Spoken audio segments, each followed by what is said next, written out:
You know what? Oh, shit. How are you, man? Good, how are you, my man? Pretty good. Are you a nurse, a doctor?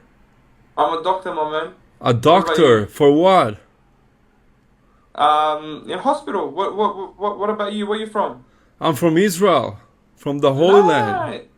You know what? I'm gonna be really honest with you. All right. I'm gonna be really honest with you. You actually got a really, really beautiful eyes. Thank you, But man. I'm so upset that you're Israeli. Like, eventually you're gonna get killed and you're gonna go to Jahannam, inshallah. You But like think? these pretty eyes, they should stay in this world for longer. Why do you Like, think? I Why do swear. you think I'm gonna get killed? Because inshallah one day, God will, Maybe and because I you're gonna. served in the IDF. That's why. That's definitely the answer. Correct. That's the reason, Yes. because I served in the IDF. What's the problem with that? What's the issue with that? Because you killed innocent people, that's Because why. you Killed? I was guys are. protecting my country. So you kill innocent people to protect your country. What kind of soul do you have? You have no soul. In a war, people die, as you know. No. They started No, the that's war. Not 1200 Who against started? 57. It's okay. Your time will come. Who started? and I Who hope to started God, this war? I hope you guys. Who didn't see the elected piece of Hamas? shit. Who elected This Hamas? it's Palestine's country, not your country. Hello, You piece how of are you? shit. What's your name? No, none of you. We're business what my talking name is. politely Listen to me. here. We're talking politely here. One day, One day. your time will come and you will die the most horrible You death. sprayed And you hate. remember We me, sprayed and I positivity. pray, We spread and I protection. want We you, spread listen to me. peace. Listen to me. And when you your- spread when your death. time comes. How when are your you time doctors? comes, Wait. I want you to remember my I have. face. Okay, so okay. You can understand Gotcha. that you will I have die a the question most though. disgusting death. All right, for sure. Yeah, I have a please. question though. Yeah, what's your, I have a what's question. your- Let's say an Israeli, I God won't treat forbid, them. I won't treat them. I'll kill them. you'll kill them. So if an Israeli is in Australia and God forbid something happened to him, and he comes Not to your God forbid. I hospital, hope to God. would you kill him? Okay, you have no idea how many Israeli Khara dog came to this hospital and I sent it to Jahannam.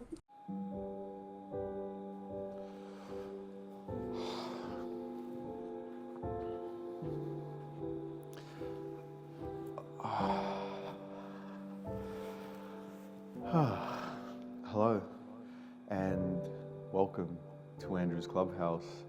It is 5:47 a.m. I got 6 hours and 56 minutes sleep last night. Shorter than ideal, plenty of deep. 40 HRV? Gotta look that up.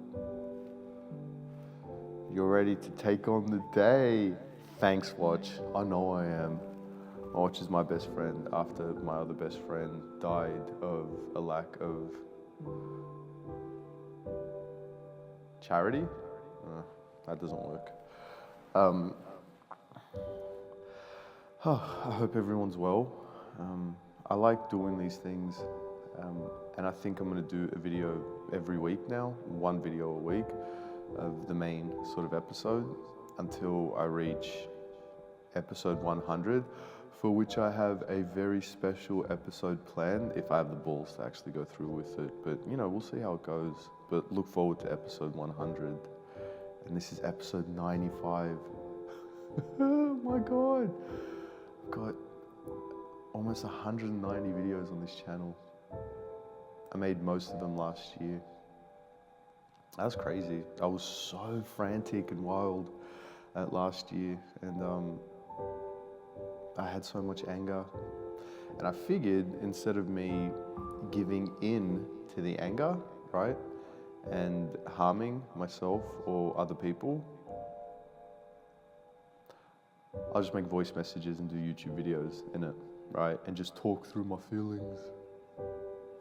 It's been quite good, actually. It's been fantastic. If you consider what the alternative may have been, which, you know, people could have died. And I want people to sort of understand how serious I am when I say that. I'm not milquetoast, right? The family that I hang around with are the kind of family that you go to buy weapons, right? My brother offered to sell me a gun, and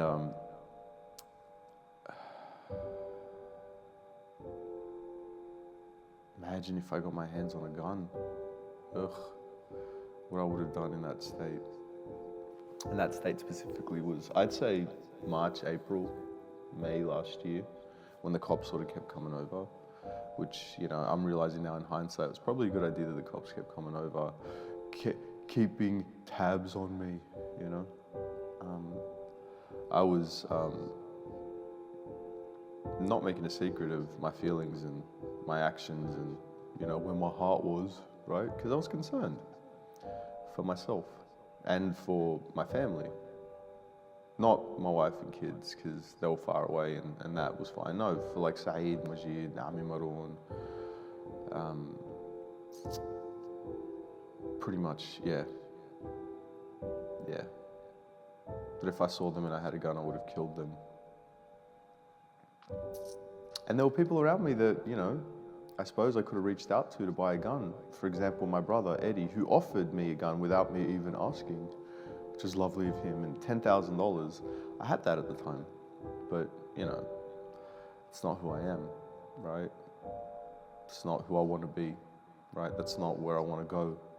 And I understand a lot of people in my family have actually gone that route. Here's an interesting fact. On the rendering site that I was on a couple of weeks ago,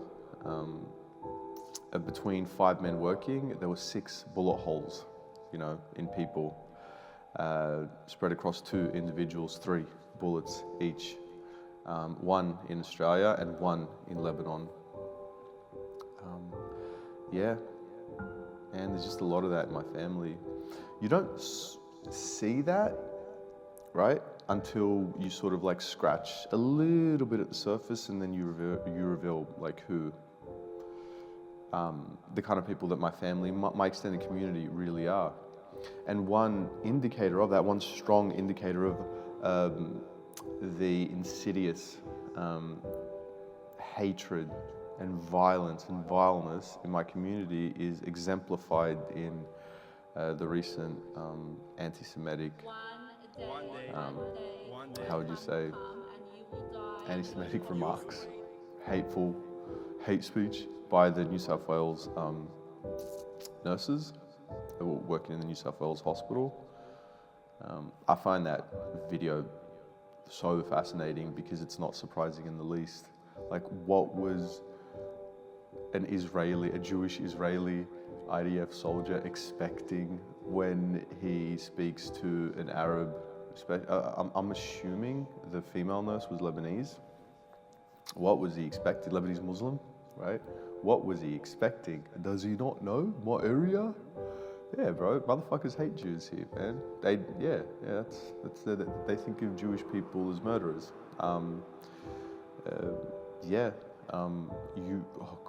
You should see the anti-Semitism on a MERITON job site. It's not that bad now, but like when I first started, I think I was 19 years old.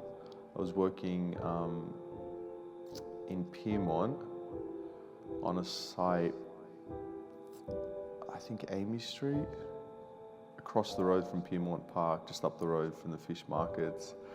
I was doing a poo in the site toilets, and the inside of the toilet cubicle was just littered with anti-Semitism focused on Harry Triggerboff.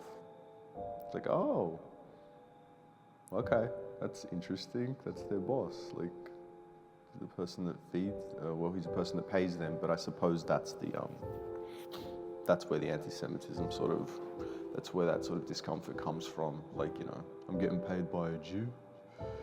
That makes me upset because I don't like Jews. Yeah. I never really understood it. The hatred for anyone, really. Like, I was taught to hate Jews and Muslims and homosexuals and everyone that wasn't Maronite Catholic. And then, I don't know, I sort of stopped that when I was 12, maybe 13. So, nah, other people are quite nice. I always found it really easy to sort of disconnect from the sort of hive mind of my family and community. It was just, you know, easy. You know, you just, no, that's just not Christian. That's not Jesus Christ, you know. The sentiment was one thing, but it's just, you know, the hatred for the other that I just always found really kind of laughably wrong-headed. Like, how could you just give in to that sort of hate so easily and readily, you know? Stuff is way more complicated than that. And one thing that really helped me is the understanding that my family is jaye. Like, my father is not the best upstanding moral citizen in the world, innit, right? My Uncle Charlie, oh God, just growing up, like, he used to bash me, my brother, and all of his nieces and nephews, right? That's just the truth, right? We used to work at his factory, before it was called Home Upholstery. I forgot what it was called before. He used to have a shop in Bexley, and he used to whoop us and force us to work with him, and, you know, I used to find it fun because, you know, I was a victim of abuse by my dad, so, you know, getting bashed by Charlie was par for the course. I was a little slut for him, you know, he could bash me as long as he feeds me and takes me out to the city in King's Cross, right? And it was only after, when I was an adult, that I realized how disgusting and how much of a disgraceful abuser my Uncle Charlie was, and he always used my father as a cover. Well, I'm not that junky wife basher Majid, I must be good. It's like, no, he's you know, Amishad is a horrible monster, quite separate from my father. It's got nothing to do with my father. My father's one thing here, and Amishad is here. You know what I mean? My father, for example, wouldn't have stolen $200,000 from the deceased estate of his auntie, right, and spend it on an apartment in Canterbury, Bankstown. Oh, Canterbury. Ami Sharbel received a check that was on behalf of the estate of his father to be deposited into his account and split between his brothers and sisters, but he spent it on purchasing a unit in Canterbury. And that was the beginning of all of the issues with my Uncle Charlie. And for my Uncle Charlie, because he's a disgraceful, unethical narcissist, he just saw that as a win. So, oh, cause look how easy it is to hustle my family. Look how easy it is to steal from my family. So I'm gonna keep stealing from my family. And then, you know, I'm gonna continue to do that and then use that stolen money to sponsor a charity. You know, cause I can't be bad because I'm using the stolen money for charity. I'm a good person.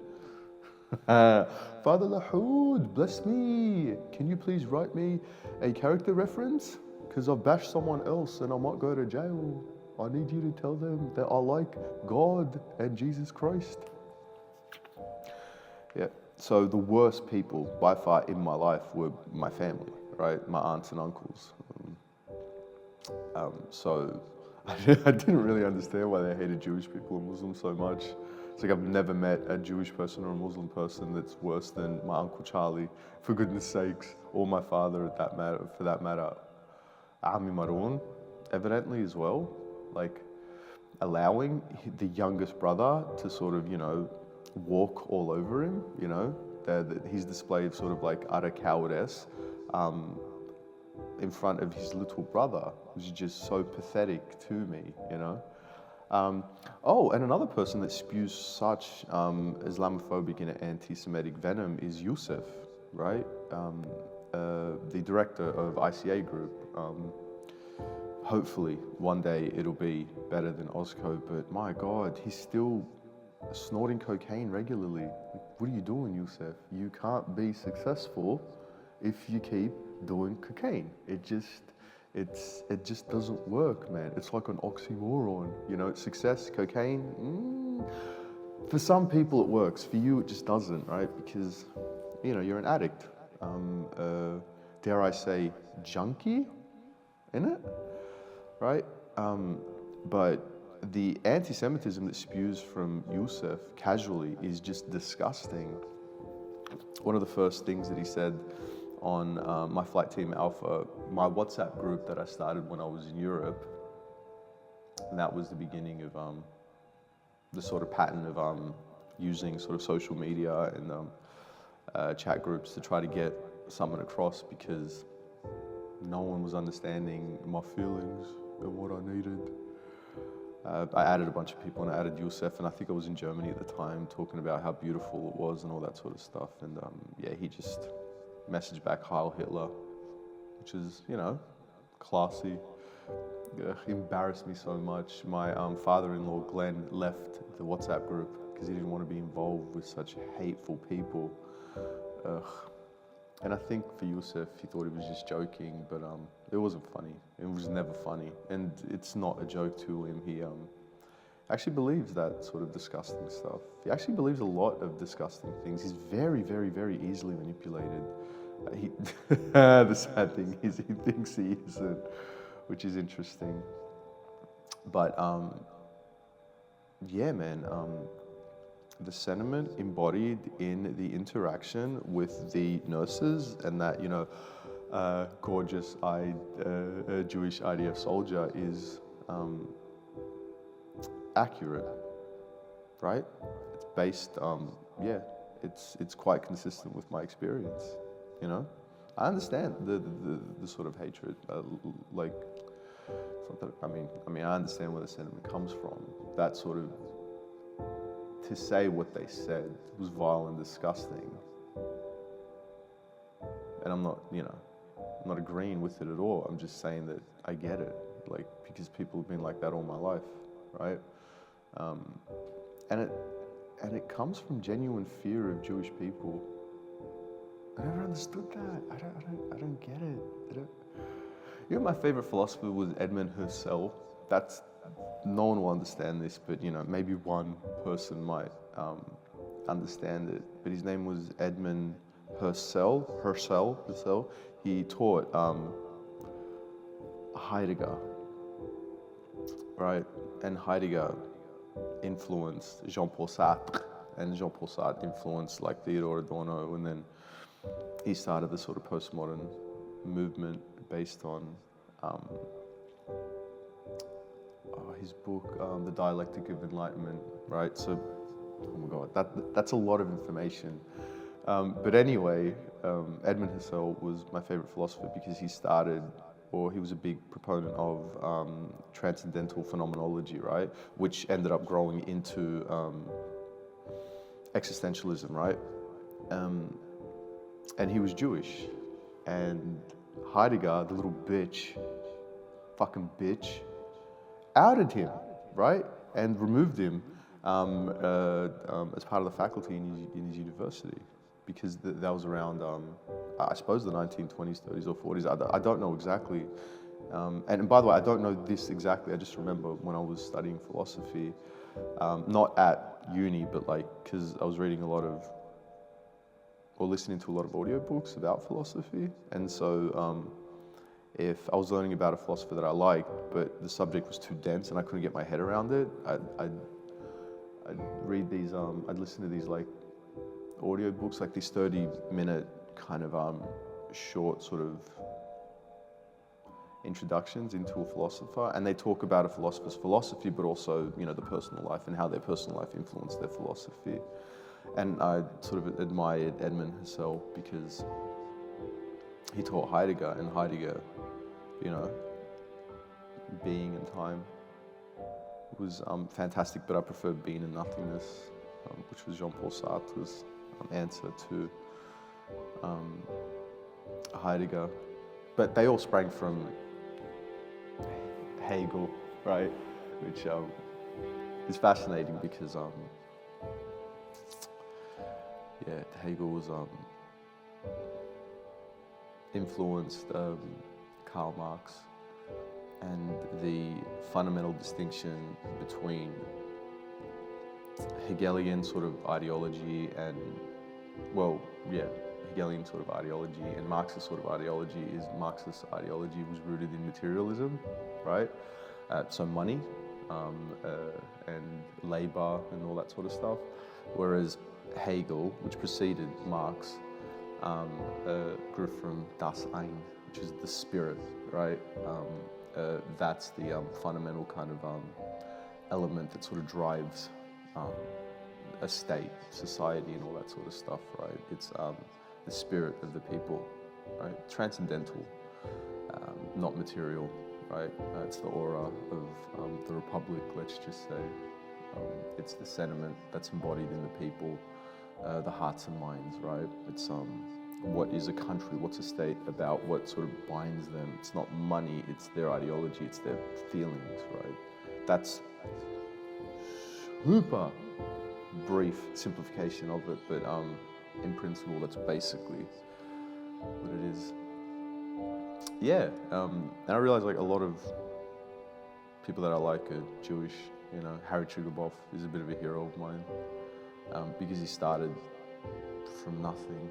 Like, people don't understand that he was born in Russia, and then he went to China, and then Australia. He didn't live like an ideal life. He was born in Russia.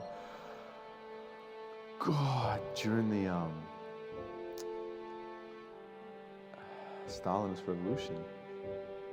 Dude, and they hated Jews. Could have been killed. Yeah, but he wasn't killed. He became the richest man in New South Wales. Yeah, it's quite fascinating, right? You have to be a strong, crazy person, you know, to do what he did. But yeah, I'm quite I was always quite intrigued by his story, you know, and the cheapening of his legacy by MERITON workers, tradies on site. But it's not so much like that anymore, especially since, I'd say especially since his birthday galas, which is basically a fundraiser for the Shiva Foundation. But a lot of people sort of, you know, use that as fuel for their anti-Semitism. Look what he's trying to do. That covetous Jew is trying to get our money so he could give money to schools. It's so Jewish. I don't know, it was weird. Like, even that was somehow like a bad thing, you know, because it was in support of something that I suppose a lot of people, it's not even didn't like, it's just I suppose they didn't understand and they were uncomfortable with, you know, because there's a lot of deep-rooted anti-Semitism in the Arab community, but in the community in general, right? But most especially the Arab community, Lebos, you know, because we're basically neighbors with Israel, so we have to cop a lot of the geopolitical quagmire, right?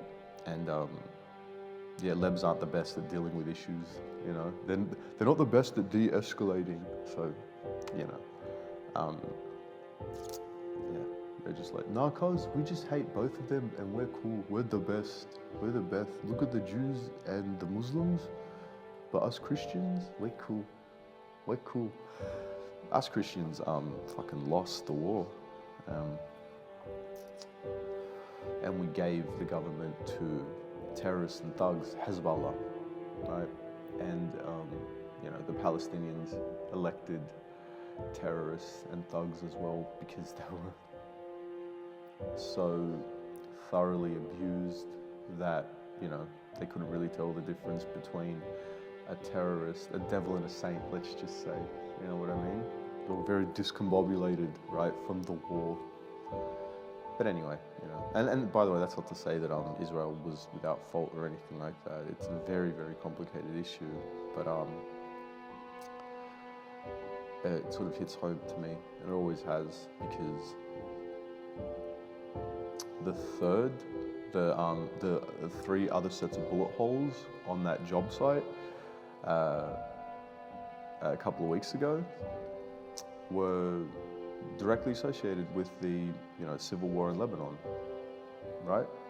So, you know, it's close to home, for goodness sakes, to me. So anything that's close to home, I like to research and understand, and that's where that comes from, you know. Anyway, that was way too impersonal. I don't like that. I'm making sense.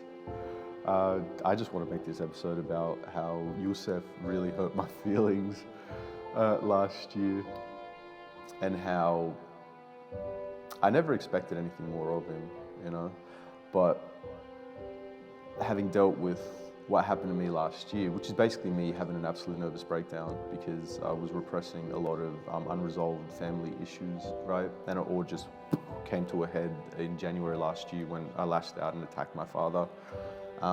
Everything, by the way, started that night. The mental breakdown. Like, I couldn't go back after that. Whatever that was big, and it just changed me.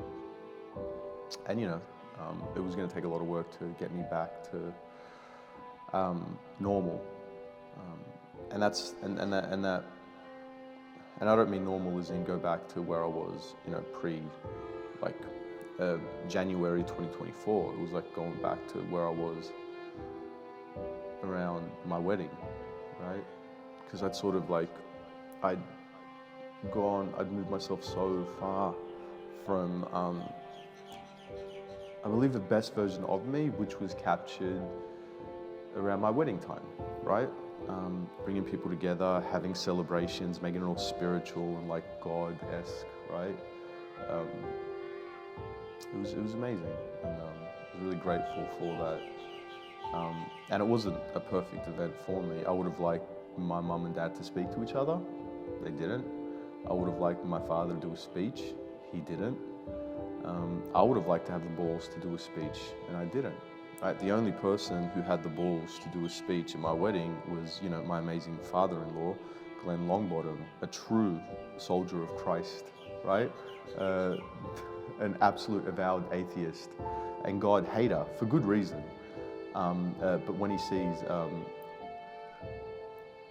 people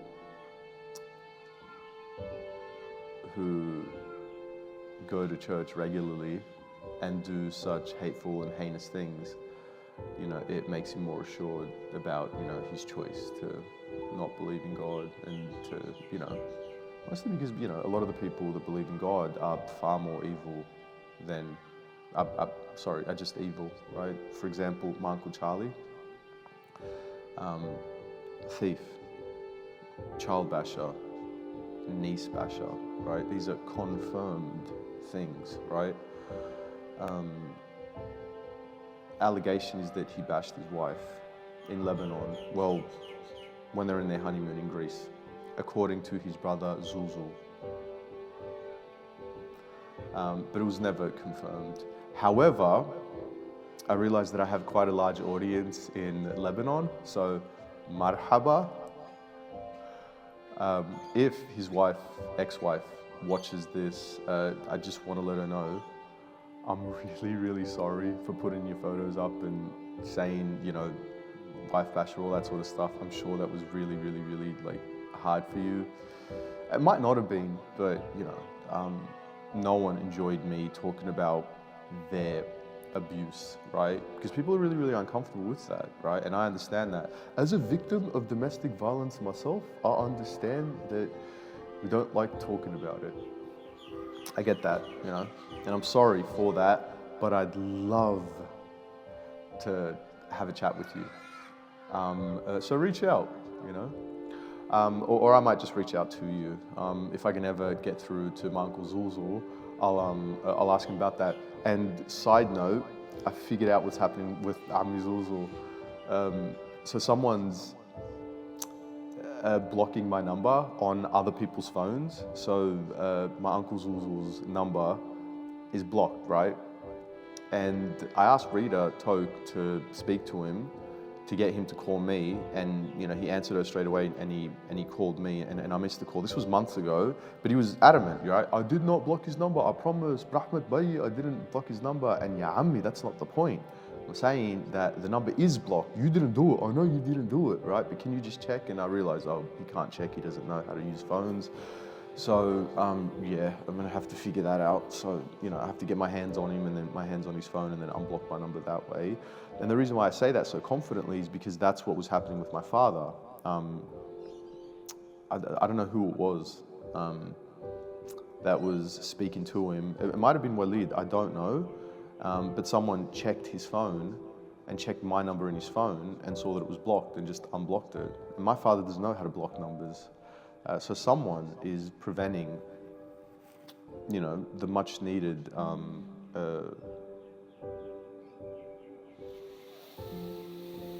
chat between me and my Uncle Zulzul, I think. But yeah, I'd love to have a chat with him. But yeah, I'm not rushing. It doesn't really matter whether it's now or then. I've got all the time in the world. I'm still alive. Can't say that about, you know, other people though.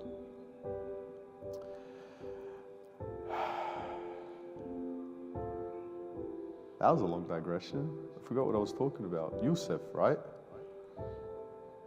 Was I talking about Yousef? Jesus, where did that go? How did I get there? All I wanted from my father was a speech at my wedding, or at least speak to my mum. Maybe shake her hand, maybe give her a hug, maybe just look at her in the eyes. You just wouldn't do that, you know, and my mum wouldn't do the same, right? A big part of the discomfort that I feel is, you know, due in part to their inability to resolve their issues, right? So it becomes an inherited issue for their kids. It's kind of, you know, pathetic. For both my mum and dad, they're both pathetic in that regard. They should just put their issues aside and speak to each other, because they can help each other out. Sort of like, you know, they both got themselves into this bloody mess with all of their kids. And I spoke to my mum the other day, and she said that a huge part of her issues are due to, a huge part of her issues and France's issues are due to myself and my brother, which was really lovely to hear, you know, when I'm still recovering from what happened last year. But yeah, she means that, which is really sad. Yeah, it's not me or my brother at all. It's her as my mother and her husband, her divorced husband, you know, that she needs to sort of sort out. Because it's kind of pathetic that it's got to the level that it's got to, and it's clear that it has sort of ramifications. And let me just sort of like piece out why, right? So me upsetting my mum and sister because of what I did last year was due to me being upset by my dad, right? But mostly like the cousins, right? And how they treated my mum when everything sort of happened, right? So my issue, right? Oh, here we go. Yeah, people don't actually see like where issues come from. Okay, yeah. So what I'm doing is upsetting to my mum and sister, right? Fair, no problem. What my brother did is upsetting to my mum and sister, right? Fair. My brother is upset by what I'm doing. Fair. I am upset because of unresolved familial issues. So if people want to help me resolve my mother and Frances's issues, my sister's issues, well, it's incumbent on them to understand that that arises from the issues with my father, my Uncle Charlie, my Uncle Maroon, Majid and Saeed. We fix those issues, I feel a lot better, and then my mum feels a lot better, and my sister feels a lot better, and then hopefully, this is the design, right? Hopefully, my sister will get back with John Nassif, right? Because I need that to happen for two reasons, right? Number one, because I need to recover financially, and that guy is just, oh my God, man. It's not even about money. Like, I don't take money off people. It's opportunity for me, right? I know how to take advantage of opportunity. And that guy is just, oh my God, just a sumptuous cacophony of opportunity for me. Oh God, in more ways than one. It's not just financial, for goodness sakes. It's not like for work. It's he was the only person that respected the fact that I'm a fanboy of Dostoevsky, right? And he said that he had a cousin who knows Dostoevsky, who's a fan of Dostoevsky, who reads him, and that he wanted to introduce me to him, and I would have died. And another Lebanese Maronite that knows Dostoevsky? Shut up! I didn't realize they exist.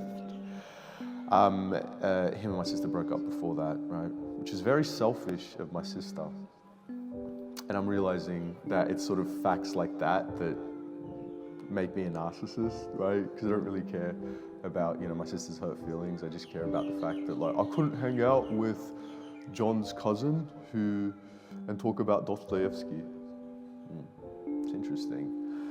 John Nassif was the best person for my sister, but she fears that,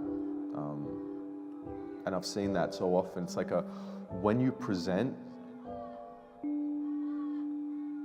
something good to someone that struggles with low self-esteem and anxiety and all that sort of stuff, they run away from it. They're scared of it, right? And I don't know why, because I suppose they think that they're just undeserving. And my sister kept making excuses as to why, like, you know, their relationship couldn't work. And it all stemmed from, like, familial kind of dynamics, right? It's like, you know, something along the lines of, how can I introduce my family to his family? Look how good his family is, and look how jaye my family is. And I'm like, dude, you know, people like that love stories like that. And we're not jaye, you know, we just had a colourful upbringing, right? But our heart is still solid. Our spirit, our das ein, is still rich, beautiful, right? And that's what, you know, two people that are in love really sort of connect over, right? It's the, it's, you know, the substrata, right? It's what's inside, right? Not the outer sort of circumstances.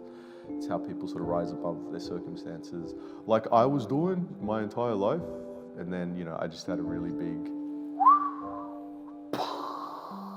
last year, which is fine. Yeah, it is what it is. I couldn't keep going the way that I was going, you know. And I was dealing with a lot of like financial sort of stuff, like money. And dude, that's really, really complicated even for me, man. I needed help and support. If my sister was going out with John Nassif, which if she was going out with John Nassif, if she didn't break up with him, she would have been married to him at this point. I wouldn't have had to go down the route of the happy line thing to get money for property investments and for also, you know, like just to see if I can do it, like set myself a goal and to see if I can achieve it, which I can. My goal in principle was to remove Ami Sharbel as director and to borrow against the assets, right? Simply. I was like, if I do those two things, that's a fucking miracle, man, because Ami Sharbel has been protecting that disgusting, vile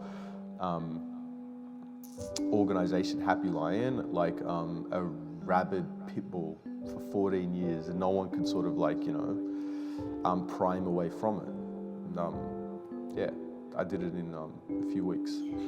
And then it took a few months for me to get a loan. The loan was way harder than removing Ami Sharbel as director. And I actually realized at the time that the reason why it was much easier to remove him as director than to get a loan was because he didn't really care whether he was removed as director or not, because he knew that he could just, you know, put himself back as director. And he just had this idea that we were going to crumble and fall apart without him. And I have a feeling that he might have, you know, that he actually believed that there was no chance that we'd be able to get a loan. I was like, no, we can get a loan. It's not that hard. It was really, really, really hard with getting a loan with the way that he designed the company and the trust. But you know, I was able to crack that code and secure a lot of money, over $2 million, which is all wasted and gone. I wouldn't have had to do that if Francis was going out with John, you know? Or if I did it, right, I would have had his guidance, right, and that would have, you know, helped me a long way. Because everyone in my family despised John because they were jealous of him, and it was so clear. I kind of had the same feeling about John and my family, right? The sentiment reflected, the sentiment in my family about John Nassif, the hatred and vile and the jealousy and the envy, was reminiscent of the anti-Semitism on the MERITON job sites, like almost 20 years ago kind of thing, right? It was the same thing. It was just envious of someone that was successful, that they just had ideas about. It was quite pathetic. But yeah, this isn't about that. This is about Yousef. Thank you very much. Stop invading my thoughts, John Nassif. Stop it, you cutie pie. You gorgeous Adonis? Nah, you gorgeous I'm struggling to find the words. I hate that. This is why, I'm never going to make this scripted. But yeah, anyway. Get out of my thoughts, John. Get it. Get out. Stop it. Stop invading my thoughts, you hot hunk. You. Oh, yeah. Not as attractive as Mardor though. Mardor is more attractive than John Nassif, I think. Mardor's just, his broad shoulders, his chiseled cheeks, right, chin, his beautiful pecs, just sumptuous and gorgeous. I mean, that's proper sumptuous. His beautiful, muscular pecs, gorgeous, gorgeous, gorgeous. Him and his brother, Eli Mas'ud.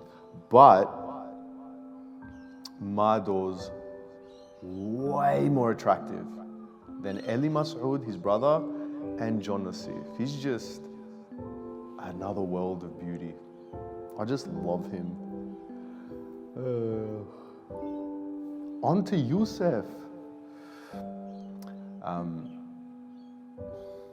I don't know what I was expecting from him last year. I was hoping that, he'd help me in some sort of way. And I was reminded that that was just a laughable delusion. And I was reminded of that when I watched Emma and Yousef's wedding video.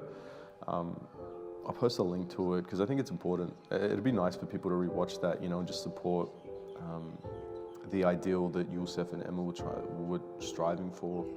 And even at his wedding, man, he was such a slop and slob and slob. He was such a slob, yeah, sloth.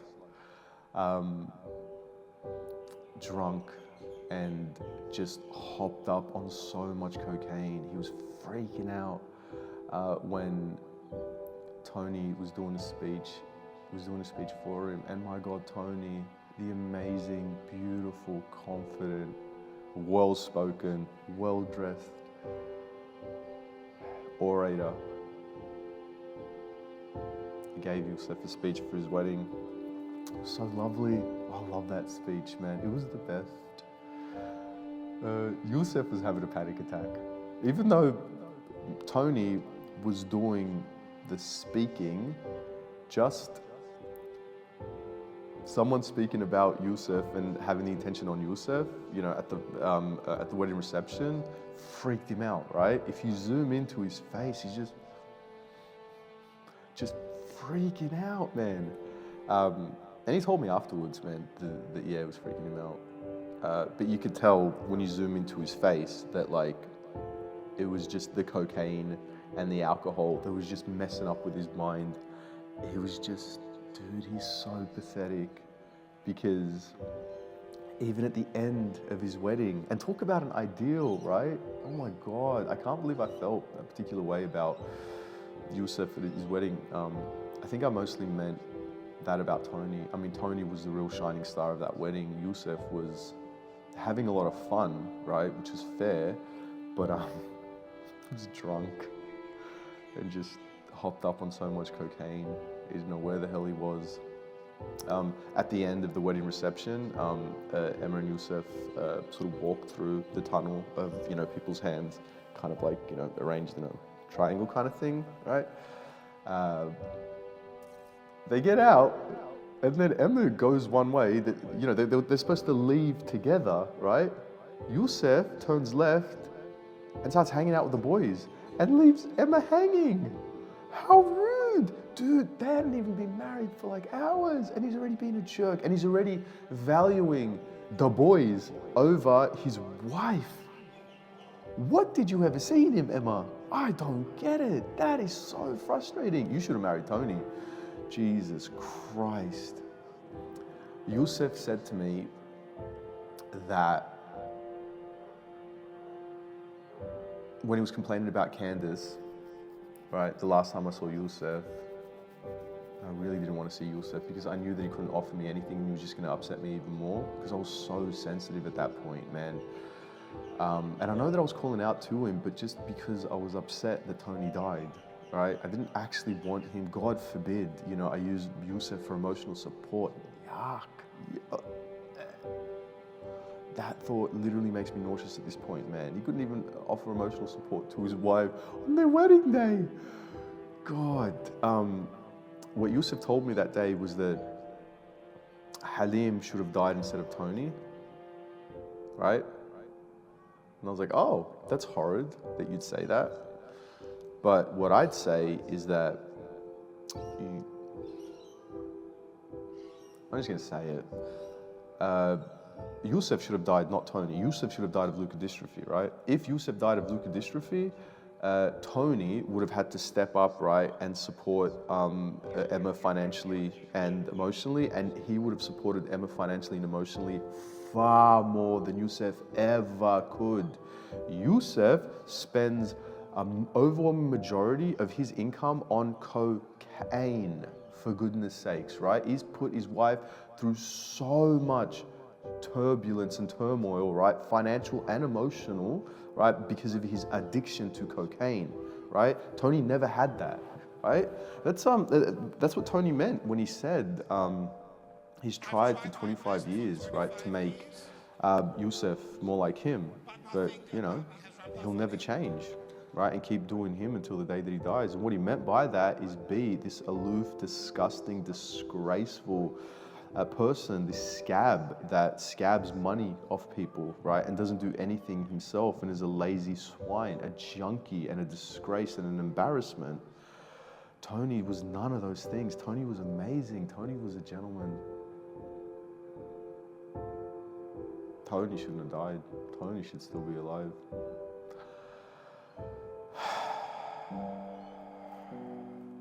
Thought I had more time. I don't have more time. I just have the reality of the fact that God took the best version of that family and left us with Yousef, the vile, disgusting, disgraceful swine. Yousef was the one that told Saeed and Christine that I want to kill their baby. Yousef was the one that told me about Eid killing his wife, right? After I found out that Majid had stolen the money from me, right? Oh, my God. Yeah, Yousef is a disgraceful figure, an absolute wretch of the highest order. Yeah, worse than Ammi Sharbel, because Ammi Sharbel is a man at least. He's stronger than Yousef, right? Ammi Sharbel would be a better and more emotionally supportive husband to Emma than Yousef ever could be. My father is absolutely, right? All the people that I revile, right, would be better served as a husband to Emma than Yousef, the vile pig, in my opinion. But I still love him, right, because Tony loved him. And I love him as well because, you know, aside from all that sort of stuff, you know, he's got a great heart, right? He's just broken beyond belief.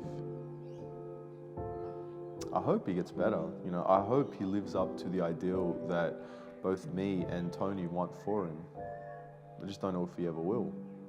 And if he doesn't, Emma should really consider divorcing him or separating, right? It'll work out fine because she's got such a strong emotional and financial support on her side of the family with her sister and her brother-in-laws, right, are very, very well off, right?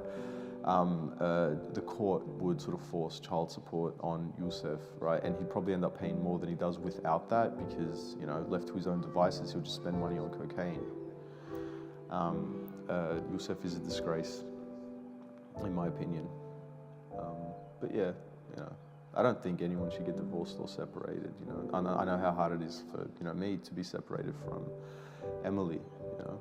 But I know where I went wrong, and I know that the thing that led to our separation was an aberration of who I am, right? That's not me. What separated us last year and what's been separating us for the past 3 years was kind of a sickness in me, right? That I am working tirelessly to alleviate myself of.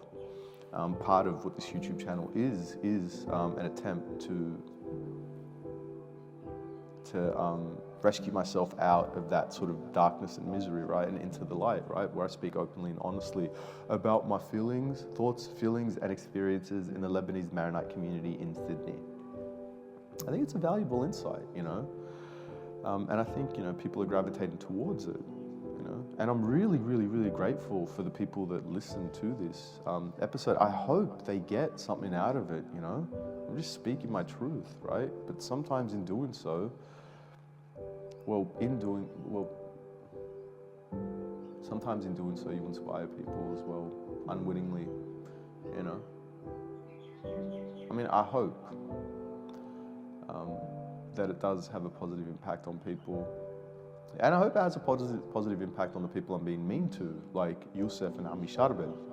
Right? I only want the best for them. I don't want Ami Sharbel to keep stealing from people. I don't want him to keep bashing people and think that it's okay, right? I don't want Ami Sharbel to keep thinking that everything that he did for the past 10 years was okay. That is a disgusting disgrace, right? To live that lie, to live that sin, to live that cancer, right? Happily. No, cause I'm good. I'm good. I'm good. I'm good. I designed Happy Lion so I can get a $180,000 loan so I could buy another property. Right? He stole $200,000 and then removed Ammi Maroon as the enduring power for his mother, right? And then so he was the sole enduring power, and then used that to formulate these trusts, right? And the first thing he does, one of the first things that he does when the trust is established is borrow against the assets, right? So he can buy his own property. That's thievery, right? And then when he wanted to convert that property into a duplex, he gets two construction loan, one for $650,000 and the other for $350,000, because he knows that it won't cost any more than $650,000 to build at his father's house, and the leftover money he can use for the duplex that he was building up the road, right? For which he acquired with stolen money, right? And I say stolen money, the $180,000 fast lend loan was done without the consent of any of the beneficiaries and did not benefit any of the beneficiaries, right? Because it was in his name, right? So that's fraud, right? He's not fulfilling his fiduciary duty as a director of Happy Lion, right? Duh. He's a thief and a scoundrel, right? And he does that, you know, while he's bashing, you know, his brother, his niece, his nephews, right? My brother, well, he's getting into a physical altercation with my brother, right? He's inciting my brother, just like he was inciting my brother to violence when he spoke to him. And that's what the message that my brother was relaying to me. He goes and sees Ami Sharbel, and Ami Sharbel is telling him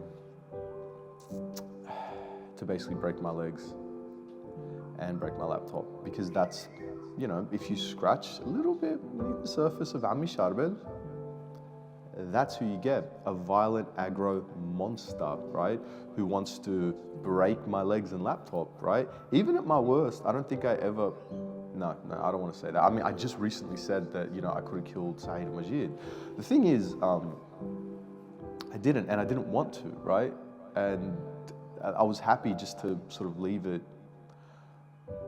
talking about Sandy, I suppose. I don't know, just, you know, doing those sort of expressions. I suppose because I realized that, yeah, I'm like Ami Sharbel in that if you scratch beneath the surface, yeah, you find that there's a monster there as well, right? But I want to vanquish that monster, right? Ami Sharbel thinks that monster is like an asset to him, right? Because he's a devil. That's the kind of person that my Uncle Charlie is. And then if you scratch beneath the surface of Yousef, all you get is a stinking disgrace. Then you scratch further beneath that, you find the person with a tender heart that loves his community and loves his family, but just doesn't have the skill or the language to express that love at all, right? All he has is cocaine and a bunch of criminals to influence him. So, you know, it is what it is. That's the tragedy of my family. Wasted opportunity, wasted potential, you know. instead of Ami Sharbel helping his family, he helps himself, right? And the issue that I was having is that, you know, people thought that I was like that, and I'm not like that. I help my family, well, I try to help my family first. And mind you, Ami Maroon, Saeed and Majid are doing fine financially. What are they complaining about? I'm the one that's struggling financially, you know, and I'm happy for it that way. It's my deserved punishment, you know, right? It's how I'm going to vanquish that monster, by being humble and being mournful and being sorry for what I did. So I'm sorry for what I did. This is different, and I like this. It makes me happy. It makes me feel like I'm contributing something positively, whilst, you know, strongly sort of criticizing my family, who I believe are still engaging in immoral and unethical activities, you know, underneath the surface, just like those nurses. And with that, I'd like to give my audience a special thanks. Please like and subscribe and comment anything. A thumbs up maybe, a smiley face, or even a thumbs down, right? It's okay. Even you're a piece of crap. It's fine, I suppose. Yeah. Just it gives me food for thought, right? So please like, subscribe, and comment, and look forward to a new video next week. And look forward to episode 100. That's going to be extra special. I'm super looking forward to that. All right? So I love you. Bye.